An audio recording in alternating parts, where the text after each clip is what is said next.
Eiturbrotarnir á öngum bertálknans verja hann fyrir rándýrum, enda hann hægfara snígill og getur ekki flúið ef hættan steðjar að. Eins með sænettluna sem alveg föst á botninum. Hún hefur líka eiturbrota á öngunum og á sér fáa óvini í sjónum.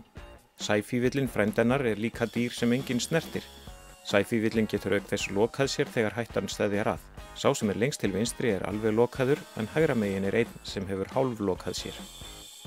Svamparnir hafa í sér efni sem gera þá bragðvonda, en þeir eru líka alsettir pínulitlum nálum sem erta.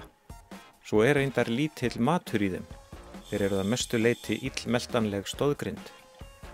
Krabbadýr geta hins vegar étið eitthvað sem utan á þeim Svo getur það líka hentað vel að líkjast hverju öðru gruggi og gromsi í sjónum. Þessi krabbi með ásetur á sér og kannski óhreinindi eða gróður úr sjónum. Þar með hann kominn í felubúning. Varnir lítilla dýra felast oft í því að skríðast felubúningi til að sjást ekki.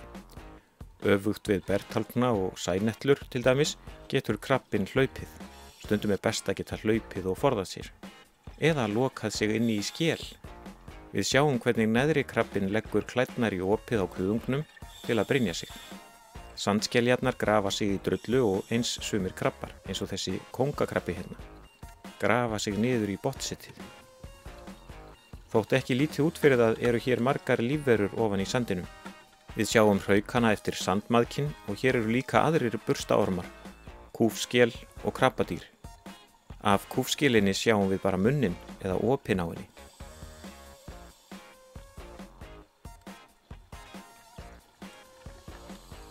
Þessi marfló að róta í sandinum og grafa sig niður.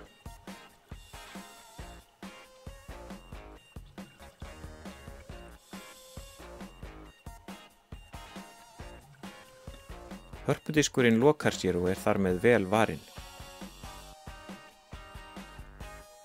Eins með bláskelina, kræklinginn.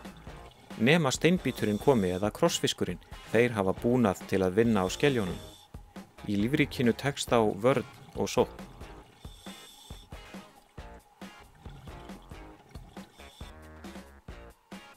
Hér ígulker af tegundinni skollakoppur.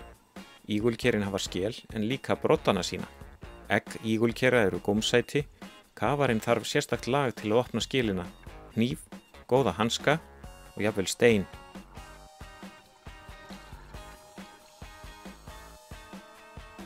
Við sjáum skollakopp en líka marígul sem hér. 2 af 3 tegundum ígulkera hér við land. Í baksýn þorskseyði.